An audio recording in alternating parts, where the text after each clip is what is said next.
Apa saja kelakuan aneh NPD saat mereka cemburu? Ketika kamu berusaha untuk memperbaiki diri, baik dengan meningkatkan penampilan, berinvestasi pada kesehatan, atau hanya melakukan sesuatu untuk meningkatkan kepercayaan diri, NPD akan bereaksi dengan permusuhan dan kebencian.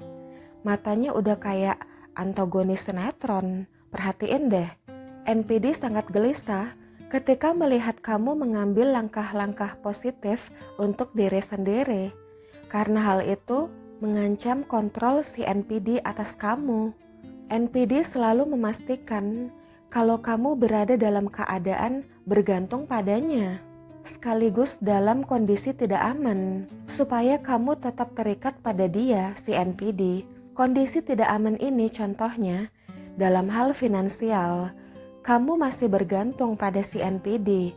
Contoh lain misalnya, kamu mau mulai nge-gym atau kamu mau ikut kursus masak misalnya. Si NPD bisa tiba-tiba menciptakan semacam keadaan darurat. Kamu jangan pergi, hari Minggu aku ada urusan, bla bla bla bla. Atau membuat kamu merasa bersalah karena memprioritaskan kepentingan kamu. Sayang duitnya, kalau tiba-tiba anak kamu sakit atau butuh biaya gimana? NPD bertujuan untuk mengganggu kemajuan kamu dan memperkuat dominasi dia. NPD mengekspresikan ketidaksenangan terhadap penampilan atau perilaku baru kamu. Misalnya, kamu baru beli pakaian baru. NPD mungkin meremehkan kamu, mengkritik penampilan kamu, untuk merusak kepercayaan diri kamu. NPD bakal marah jika salah satu dari waktu, energi, atau uang kamu tidak ditujukan untuk dirinya. Seketat itu loh. Itu berarti si NPD mengawasi kamu dengan cermat.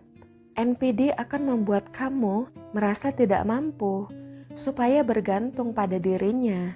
NPD tahu bahwa semakin kamu merasa tidak aman dan bergantung pada si NPD, semakin kecil kemungkinan kamu untuk meninggalkan si NPD. Sounds creepy? Kayak di film-film ya. Tujuan NPD adalah untuk menjatuhkan harga diri kamu dan mengontrol hidup kamu. NPD sangat sadar bahwa jika kamu mulai merasa baik dan yakin dengan kualitas diri kamu, hal itu akan menyebabkan kamu mengevaluasi ulang hubungan kamu dengan si NPD. Awalnya, selama fase love bombing, si NPD mungkin tampak mensupport kamu untuk menjadi lebih baik. Tapi seringkali ini hanya kedok. Begitu dia yakin kamu merasa nyaman dengannya dan merasa kamu ada dalam genggaman dia, perilaku si NPD akan berubah. Si NPD akan mulai merendahkan kamu, mengkritik setiap gerakan kamu, dan memproyeksikan kecemasan atau rasa tidak aman dia kepada kamu, sekaligus memproyeksikan perilaku manipulatif dia sendiri kepada kamu. Misalnya, si NPD mungkin menuduh kamu selingkuh atau tidak setia, padahal dia yang selingkuh. Hanya karena dia tukang selingkuh, dia merasa orang lain akan berperilaku sama seperti dia. Karena NPD melihat kamu membuat perubahan positif dan pengembangan diri, NPD menafsirkan tindakan ini sebagai ancaman. NPD mungkin curiga bahwa tindakan kamu ini dimaksudkan untuk membuat orang lain terkesan, atau kamu bersiap meninggalkan si NPD. Kecurigaan ini memicu kemarahan dan kecemburuan si NPD yang akan mengarah ke perilaku yang lebih agresif dan manipulatif, dan bisa saja kamu akan masuk ke dalam situasi yang berbahaya. Misalnya, bukan bahaya fisik, tapi bisa jadi bahaya lain seperti smear campaign, di mana NPD berusaha merusak nama baik kamu.